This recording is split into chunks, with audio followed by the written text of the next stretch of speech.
Stadium bulletin সহ নিবেদক Jack অলিভল, eastern India's largest selling Ayurvedic herbal body oil. Powered by JIS University, transforming education.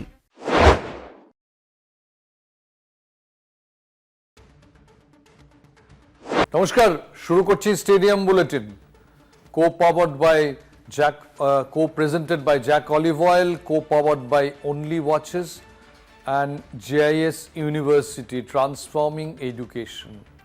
But KKR এর transformation যে কিছুতেই হচ্ছে না, KKR এর রূপান্তর কে ঘটাবে? আবার আজকে হার শেষ ওভারে গিয়ে, একেবারে শেষে গিয়ে প্র্যাকটিক্যালি মনে হয়েছিল জেতা ম্যাচ। অজানা অচেনা মুকুল চৌধুরী, যাকে কেউ বিবেচনার মধ্যেই রাখেনি, তিনি কিনা ম্যাচ জিতিয়ে দিয়ে চলে গেলেন। 7 উইকেট 123 ছিল লখনৌ সুপার জায়ান্টস, এবং মোহাম্মদ শামি আউট হয়ে যাওয়ার পর মনে করা হয়েছিল যে কলকাতা অবধারিত জিতছে। সেখান থেকে আবার তারা ম্যাচ হারলো, নিজেদের বোলিং ব্যর্থতা উদ্ঘাটিত করলো, আবার ব্যাটিং ব্যর্থতাও আবার বারবার করে কাচের তলায় চলে এলো। সব মিলিয়ে আরও একটা হতাশার দিন। মনে রাখবেন, নাইটরা এখন অব্দি টুর্নামেন্টে 4টে ম্যাচে মাত্র 1টা পয়েন্ট পেয়েছে, সেটা পেয়েছে বৃষ্টির জন্য ম্যাচটা পণ্ড হয়ে যাওয়ায়। আজকে সকাল থেকে আকাশের মুখ ভার, বৃষ্টি, নির্বাচনী প্রচার সব মিলিয়ে ইডেন গার্ডেন্সে আজকে যেরকম দর্শক দেখলাম, KKR ম্যাচে এত কম দর্শক কখনো দেখিনি।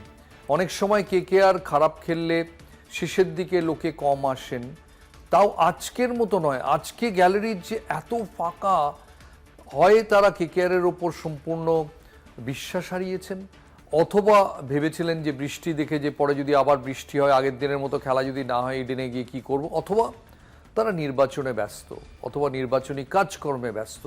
নইলে এই রকম অ্যাটেন্ডেন্সের আর কোনো ব্যাখ্যা হতে পারে না। এবং তারা এখন তাদের মনে হবে এই মাঝরাত্রিরে বসে ঠিকই তো হলো, তার কারণ হচ্ছে যে আবার তো সেই গিয়ে হতাশার মধ্যে পড়তে হতো, আবার গিয়ে ম্যাচ হারতে হতো। এবং লখনৌ সুপার জায়ান্টস তাদের একটা খারাপ দিনে KKRকে হারিয়ে দিয়ে চলে গেল। জয়জ্যোতি ঘোষ ওখানে স্টেডিয়ামে আছেন, জয়জ্যোতি অনেকক্ষণ ধরে বসে আছে, আমি একটু আগে বেরিয়ে এসেছি। জয়জ্যোতি শেষ বল অবধি ছিল। জয়জ্যোতি ঘোষ, তুমি আছো তো ফোনে? জয়জ্যোতি ঘোষ, শুনতে পাচ্ছ? আছি। বলো, কি কি তোমার কি অভিজ্ঞতা, কি বলো? শুনতে পাচ্ছি। তোমার অভিজ্ঞতা কি একটু সংক্ষেপে বলো। তোমার কি মনে হচ্ছে? আমার অভিজ্ঞতা এটাই যে এই যে ক্যামেরন গ্রিনকে এই মুহূর্তে আমার মনে হয় রেড কার্ড দেখানো উচিত। কারণ প্রথম কথা হচ্ছে 181 যখন KKR করলো, কোথাও গিয়ে মনে হয়েছে 25 রান কম ছিল এই রান সংখ্যাটা, এবং তারপর যখন বোলিংয়েও এলেন, অবশ্যই তিনি ঋষভ পান্তকে আউট করলেন। কিন্তু এই বোলিং নিয়ে আমরা এত দিন ধরে আলোচনা করছি, কবে বোলিং করবেন তিনি, কবে বোলিং করবেন, মনে হচ্ছিল যেন ওয়াসিম আকরাম বা ইমরান খানের মতো বোলিং করবেন তিনি। কিন্তু আজকে এই ম্যাচ যেখানে 123-এ 7 ছিল, সেখান থেকে এই ম্যাচটা হারতে হলো। এবং এরপর মনে হয় যদি KKR কামব্যাক করে তাহলে অবশ্যই অবাক হব, এবং আমি চাইবো KKR কামব্যাক করুক। কিন্তু যেখানে এই টিমের এই অবস্থা, যেখানে প্রথম 5 জনের যদি আমি ব্যাটার দেখি, সেখানে বেশিরভাগ ব্যাটারেরই স্ট্রাইক রেট 150-এর কম। এবং এখনকার T20 যুগে এরকম ক্রিকেট খেললে কিন্তু ম্যাচ জেতা যাবে না। এবং বোলিংয়ের ক্ষেত্রেও যখন মনে হলো আয়ুষ বাদনী ম্যাচ বের করতে পারেন, অনুকূল আজকে ভালো বোলিং করেছেন, এবং সুনীল নারিন, এই একটা নাম বলবো, 2014-তেও সুনীল নারিন এই নামটা জলজল করতো, এবং এই 2026-এও সুনীল নারিন নামটা জলজল করছে। গতকাল প্রেস কনফারেন্সেও এই সুনীল নারিনকে নিয়ে প্রথম প্রশ্নটা করা হয়, কারণ প্রত্যেকেই জানেন যে সুনীল নারিন কতটা ফ্যাক্টর। তবে সুনীল নারিন বাদে বাকিদেরও তো পারফর্ম করতে হবে। ক্যামেরন গ্রিনকে নিয়ে আমি পরে তোমার কাছে আসছি। একজন দর্শক ফোনে আছেন, বলুন কি বলছেন, খুব দ্রুত আপনার প্রশ্নটা করুন। প্রশ্নটা হচ্ছে যে এই যে KKR টিমটা চলছে, এটা ব্রেনলেস কোচিং স্টাফ আর হচ্ছে স্পাইনলেস ক্যাপ্টেন, এইরকম যে টিম করছে গত 3-4টে বছর ধরে, এটার পেছনে কি মস্ত একটা টাকার খেলা আছে? না, ধন্যবাদ আপনাকে। কোনো টাকার খেলা নেই, জাস্ট খুব সিম্পল অঙ্ক যে অকশনে গন্ডগোল করেছে KKR। আপনি যদি আমাদের অনুষ্ঠান নিয়মিত দেখেন, আপনারা দেখবেন যে আমরা বারবার বলেছি যে অকশনে গিয়ে KKR এমন কিছু ভুল করেছে 2024-এ চ্যাম্পিয়ন হওয়ার পর, যে ভুলের মাসুল দিতে হচ্ছে। এবং আমি আপনাদের বলি, এই মাসুল আগামী বছরেও দিতে হবে। তার কারণ হচ্ছে যে এই ভুলটা আগামী বছরও কোনো মেগা অকশন নেই, অতএব আগামী বছরও এই যে জ্বালা চলছে আগামী বছরও চলবে যদি না কেউ মিরাকুলাসলি কোনো ফর্ম রিকভার করেন। আমি জয়জ্যোতির কাছে আবার খুব সংক্ষেপে আসছি, তারপর ব্রেকে যাব। জয়জ্যোতি, কি বলছেন দর্শকরা? আজকে অনেক কম সংখ্যায় এসেছিলেন, বাট খেলা ভাঙার পর তারা কি বলছেন? কম সংখ্যক দর্শক এই মুহূর্তে যাচ্ছেন, আমি একটু দেখাতে বলবো আমাদের ক্যামেরা পার্সনকে, এবং অবশ্যই কিছু দর্শকের সঙ্গে কথা বলতে চাইবো। কলকাতা নাইট রাইডার্সে বলতে খুব একটা ইচ্ছুক নন এই মুহূর্তে, প্রত্যেকেই হতাশ। তাও চেষ্টা করব, কেউ বলতেই চাইছে না। গৌতম দা, বোঝাই যাচ্ছে যে হতাশ প্রত্যেকে, এবং প্রত্যেকেই হতাশ মনে যাচ্ছে এই মুহূর্তে, এবং খুব স্বাভাবিক যে যা অবস্থা এই মুহূর্তে কলকাতা নাইট রাইডার্সের। এখানে কিছু ফ্যান্স রয়েছে। आज केकेआर का जो परफॉर्मेंस था क्या कहेंगे? कुछ बोलने का लायक ही नहीं है, कुछ बोलने का लायक ही नहीं है, কেউ বলতে চাইছে না। খুব बढ़िया टीम नहीं है। খুব স্বাভাবিক যে হতাশা গ্রাস করেছে, এবং যে 4টে ম্যাচ খেললো কলকাতা নাইট রাইডার্স না হতো তাহলে কিন্তু পাঞ্জাব ওই ম্যাচটাও জিততো। তাই লিটারালি যদি দেখি তাহলে কলকাতা নাইট রাইডার্সের ঝুলিতে কিন্তু শূন্য, মানে এখনো পর্যন্ত তারা কোনো প্রভাবই ফেলতে পারেনি। এবং কেকেআর ক্রিকেটারদের একদম আপনি যেটা বললেন অকশনে যে মানে যে ক্রিকেটারকে ছেড়ে দেওয়া হয়েছে, শ্রেয়াস আইয়ারের মতো ক্রিকেটার হোক বা মিচেল স্টার্কের মতো ক্রিকেটার হোক, তাদেরকে ছেড়ে দিয়ে যাদেরকে নেওয়া হয়েছে, এই ক্যামেরন গ্রিন 25 কোটি 20 লক্ষ টাকা দিয়ে তাকে নেওয়া হলো, এবং তার যা পারফরমেন্স, ওই 18-4-2 আজকে রান করলেন। তবে মনে হচ্ছিল মাঝখানে যে টেস্ট ম্যাচ খেলছেন, মানে ইডেন গার্ডেন্সে টি20 আসলে টেস্ট ম্যাচ চলছে, তাই ওই স্ট্রাইক রেটে ম্যাচ তোমার কাছে ক্যামেরন গ্রিন আজকে 24 বল খেলে করেছেন 32, ফিনিশারের রোলে ছিল, পরের দিকে ছিলেন, অমার্জনীয়। ওই 24 বল খেলে 32টা যদি 48 হতো কিংবা 40 হতো, কেকেআর আজকে ম্যাচই হারে না সম্ভবত। যাচ্ছে একটা ছোট্ট বিরতিতে, কোথাও যাবেন না, খুব দ্রুত ফেরত আসবো। ফিরে এলাম বিরতির পর। আবার আপনাদের মনে করিয়ে দিই যে কেকেআর আজকেও হারার পর 4টে ম্যাচের 3টেতে হেরেছে কেকেআর। দুটো হেরেছে হোমে মানে ইডেন গার্ডেন্সে, একটা হেরেছে মুম্বাইতে, আর একটা ম্যাচ ইডেন গার্ডেন্সে বৃষ্টির জন্য যেদিন শাহরুখ খান মাঠে এসেছিলেন সেদিন পয়েন্টটা শেয়ার্ড হয়ে গেছে। সেদিনও কেকেআরের অবস্থা খারাপ ছিল, 2 উইকেট 26 রানে চলে গিয়েছিল। ক্যামেরন গ্রিন আবার হয়তো ভিলেন, আজকে প্রথম ওভারে তিনি উইকেট পেলেও ভিলেন। কিন্তু এই মুহূর্তে আমি জয়জ্যোতি ঘোষের কাছে আবার স্টেডিয়ামে যাব। জয়জ্যোতি, কি বলছেন দর্শকরা, আবহাওয়াটা কিরকম একটু যদি আমাদের বলো, খুব সংক্ষেপে একটু বলো। এই মুহূর্তে আমার সঙ্গে কলকাতা নাইট রাইডার্সেরও দর্শক রয়েছে, এবং একই সঙ্গে लखनऊ सुपर जायंट्स दर्शक रहे। केकेआर का जो इस तरह के परफॉर्मेंस है, बार बार हारने के सामने है कोलकाता नाइट राइडर्स, और जो इस साल जिस तरह से परफॉर्म किया कोलकाता नाइट राइडर्स, क्या कहना चाहेंगे आप? मतलब जितना इस आईपीएल को देखा जाए तो जितना टीम बाकी स्कोर कर रही है 20 ओवर में, उतना केकेआर कर नहीं पा रही है। और मोस्ट इंपॉर्टेंट है कि केकेआर के पास अच्छे बॉलर ही नहीं है, मतलब जो कि विकेट्स ले पाए सही टाइम पे, और उनकी इकोनॉमी भी बहुत खराब है, मतलब कोई बॉलर भी फेम वाला नहीं है। सुनील राणे को अगर स्पिनर में छोड़ दे तो, जैसे लास्ट ईयर से पहले स्टार्क थे तो उनका एक अलग खौफ था, तो बाकी टीम डर जाती। तो इस टाइम केकेआर के पास बॉलर इस सीजन नहीं है, और केकेआर का बैट्समैन ठीक है। Okay Jayjyoti, Cameron Green 25 crore 20 lakh जो क्रिकेट, मैं तो बोलूंगा ऑफ मनी है कैमरन ग्रीन का। अगर ये मैच अगर हारा है किसी पॉइंट पे तो उसका 60-70% रीजन कैमरन ग्रीन है, क्योंकि इतना स्लो खेलना। बिल्कुल আমার সঙ্গে এই মুহূর্তে লখনऊ সুপার জায়ান্টসের এক ফ্যান রয়েছে। ऋषभ पंत ने कुछ खास कर नहीं पाया, लेकिन आज जब 123 for 7 था तब लग रहा था कोलकाता नाइट राइडर्स मैच जीत जाएगा। वहां से मुकुल चौधरी का ट्रेमेंडस फाइट बैक, क्या कहना चाहेंगे? सर, ये पहली बार मैं लाइफ में ऐसा मैच पहली बार देखा हूं जिसमें कोई इंडियन बैट्समैन फ्रंट पे आके इतना अच्छा से जिताया हो। मतलब मुकुल चौधरी का नाम इससे पहले शायद ही कोई जानता होगा, क्योंकि ना ये रणजी में कभी खेले हैं और ना कभी आईपीएल में उतना अच्छा खेले हैं। 3 मैच हुआ लखनऊ का, बट इनको मौका नहीं मिला उतना। बट आज जिस तरह से इन्होंने अपना दिखाया इंटेंशन, ना सिंगल ले रहे थे ना डबल ले रहे थे, बस खुद पे विश्वास था कि मैं जिताऊंगा, मैं लास्ट तक खड़ा रह के जिताऊंगा। मैंने कई बार देखा कि आंद्रे रसेल हुआ, निकोलस पूरन हुआ, या बहुत से विदेशी प्लेयर जो। Thank you Joyjyoti. আমাদের সঙ্গে একজন দর্শক আছেন ফোনে, বলুন বন্ধু, কে বলছেন, আপনার পরিচয়টা একটু বলুন। হ্যাঁ গৌতমদা, আমি অংশুমান বলছি সাউথ কলকাতা থেকে। হ্যাঁ বলুন।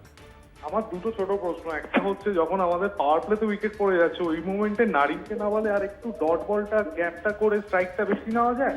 আরেকটা হচ্ছে যে আমরা দেখলাম প্রিন্স আর মোহাম্মদ শামিকে ইয়র্কার দিচ্ছে, ইয়র্কার আর স্লোতে খুব খেলেছে, আমরা কেন করলাম না? হয়তো তাহলে মুকুলকে কাউন্টার করা যেত। আপনার যেটা একটু যদি বলেন কিভাবে কাউন্টার হতো। ভালো প্রশ্ন অংশমান। একটা হচ্ছে বলি যে কেকেআর স্লো বাউন্সারের স্ট্র্যাটেজি নিয়েছিল, স্লোয়ারের, এবং সেটা কিছু কাজও করছিল। প্রবলেম হচ্ছে যে ব্যাটিংয়ের সময় সত্যি তাই সুনীল নারিন পাওয়ার প্লেতে যিনি এত ভালো খেলেন, তাকে কেন যে রাহানে কেন ইনসিস্ট করছেন নিজে ব্যাট করবেন বলে আমি জানি না। রাহানে তো 3 নম্বরেও আসতে পারেন, অংরিশ রঘুবংশী আসতে পারেন 4-এ, কারণ দেখাই যাচ্ছে যে রিঙ্কু সিং ফর্মে নেই। এবং আমি একটা স্ট্যাটস দেখছিলাম যে ভারতের যে টিমটা টি20 ওয়ার্ল্ড কাপ জিতেছে সেই টিমে অক্ষর প্যাটেল এবং কিছুটা ঈশান কিষান ছাড়া একদম কেউ ফর্মে নেই।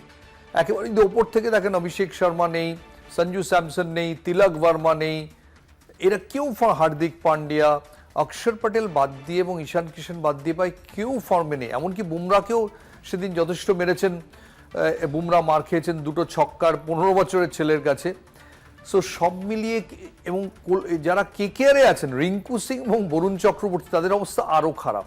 এরা তো বেশিরভাগ সময় রিঙ্কু সিং সাইড লাইনেই ছিলেন, তার অবস্থা খুবই খারাপ। আমার কোথাও মনে হয় যে রিঙ্কু সিংকে ইদানিং দেখে যে তার হিটিং এরিয়াগুলো অপোনেন্ট ধরে ফেলেছে, তাকে ওই 6-এর বলই দিচ্ছে না কেউ, তাকে খুব মানে কি বলবো, খুব কৌশলে তার পুরো তার যে রোড ম্যাপটা রান করার জন্য সেটা তারা খুব ভালো করে স্টাডি করে সেই অনুযায়ী বল করছে। রিঙ্কু সিং কিন্তু শুধু এই কটা ম্যাচ নয়, গত সিজনেও রান পাননি যদি লক্ষ্য রাখেন। এবং সব মিলিয়ে খুবই হতাশাজনক পরিস্থিতি। এবং এরপরে বোঝাই যাচ্ছে যে কেকেআরের পক্ষে প্লে অফে যাওয়া কার্যত অসম্ভব হয়ে দাঁড়াচ্ছে। যদিও অতীতে হয়েছে, কিন্তু 4টে ম্যাচে 3টে যদি আপনি হেরে যান, তার মধ্যে 2টো হোমে এবং আরেকটা যদি কোনো রকমে 1 পয়েন্ট পান, তাহলে আপনি যাবেন কি করে? আপনার নেট রান রেটের অবস্থা তো খুব খারাপ। এই মুহূর্তে আরও একজন দর্শক ফোনে আছেন, বলুন কে বলছেন? প্রিয়জিৎ দাস বলছি বেঙ্গল থেকে। হ্যাঁ বলুন। আমার প্রশ্ন হচ্ছে, নারিনকে কেন ওপেনিংয়ে খেলানো হচ্ছে না? ওপেনিংয়ে খেলালে যেই রানটা নারিন করবে সেটা তো ফটকা রান, সেটা হয় নারিন কিংবা সেই ফাটকে খেলাতে পারে ক্যামেরন গ্রিনের জায়গায়। আর মিডিল অর্ডারে রমনদীপের জায়গায় একবার তো রাহুল কোহলিকে ট্রাই করা যেতেই পারে, ও এলে কিছুটা হলেও রান বাড়বে।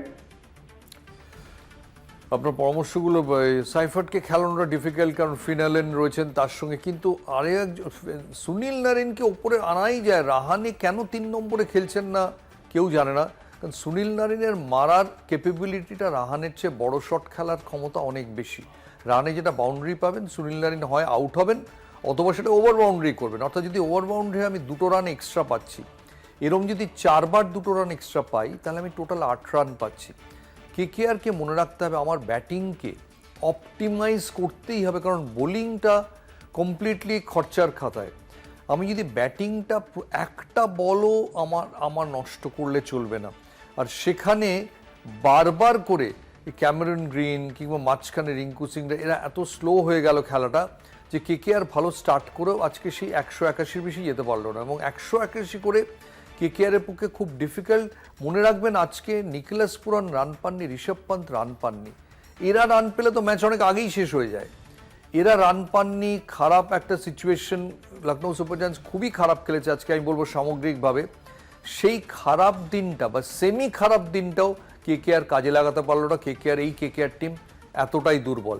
যাচ্ছে একটা ছোট্ট বিরতিতে, কোথাও যাবেন না প্লিজ, দ্রুত ফেরত আসবো। ফিরে এলাম বিরতির পর।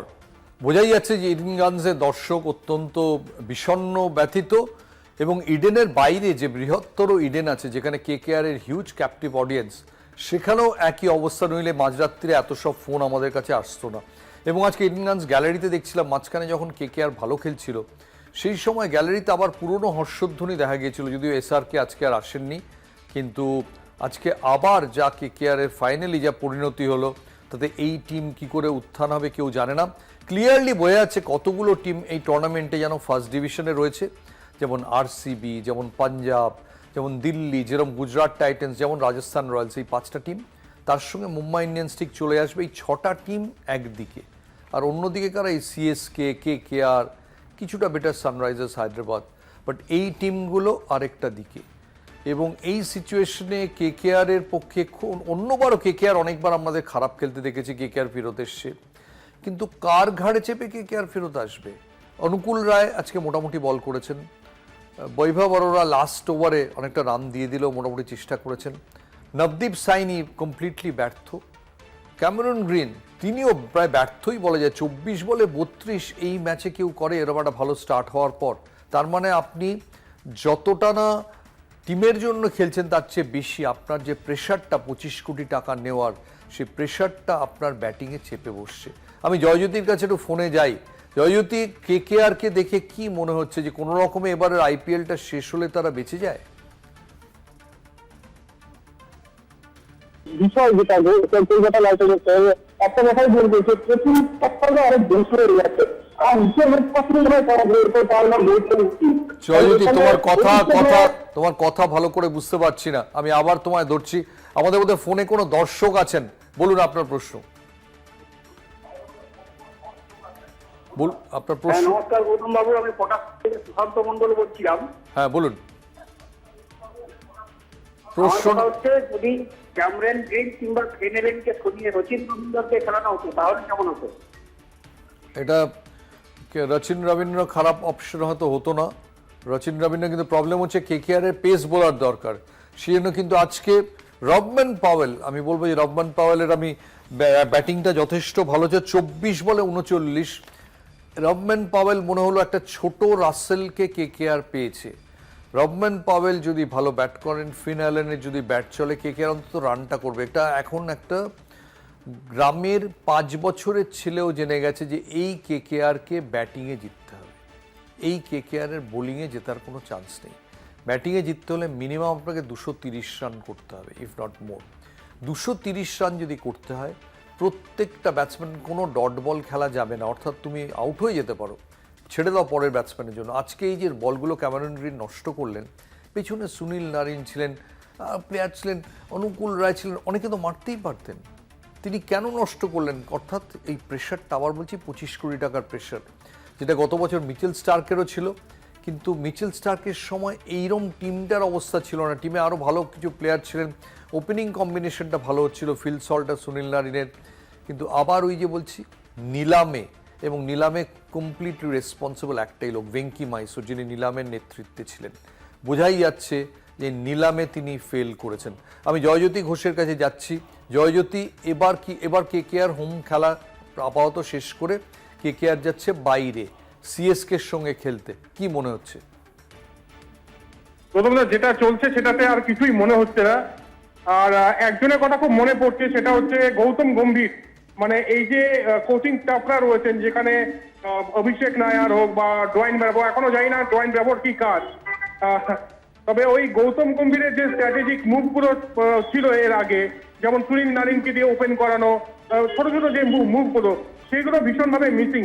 মানে প্রেস কনফারেন্সে খুব সুন্দরভাবে উত্তর দেওয়া আর ম্যাচ জেতা 22 গজে দুটো কমপ্লিটলি আলাদা।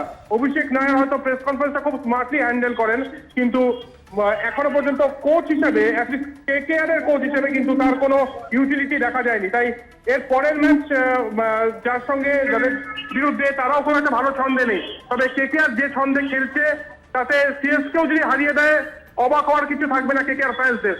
তাই এটাই বলা যে কলকাতা নাইট রাইডার্সের ফ্যান্সদের জন্য শুধুই মানে শূন্যতা। থ্যাংক ইউ জয়জ্যোতি আমাদের সঙ্গে থাকার জন্য।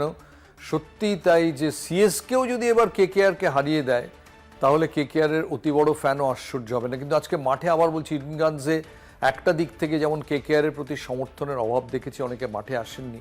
যারা এসেছিলেন কেকেআর যখন ভালো খেলছিলেন, তখন কিন্তু তারা তুমুল হর্ষধ্বনিতে কেকেআরকে অভিনন্দিত করছিলেন। তার মানে কেকেআর এর সাপোর্ট এখনও আছে, সাপোর্টাররা আস্থা হারিয়ে ফেলেছেন। কিন্তু এখনও যদি কেকেআর ভালো খেলে, তারা আবার কেকেআর যখন সম্ভবত 18ই এপ্রিল কেকেআর এর পরের ম্যাচ, এখানে আবার তারা কেকেআরকে হয়তো সমর্থন জানাতে যাবেন। কিন্তু বারবার করে কেকেআর টিমটা যদি এত দর্শকদের মনোভঙ্গ করে, তাহলে সমর্থকরাই বা কতদিন ধৈর্য ধরে বসে থাকবেন? আবার বলছি, 2027-এ একই জিনিস অপেক্ষা করবে যদি কোনো অঘটন না ঘটে, কারণ এই টিমটাই থাকবে। অকশন হবে 2027-এর আইপিএলের পর।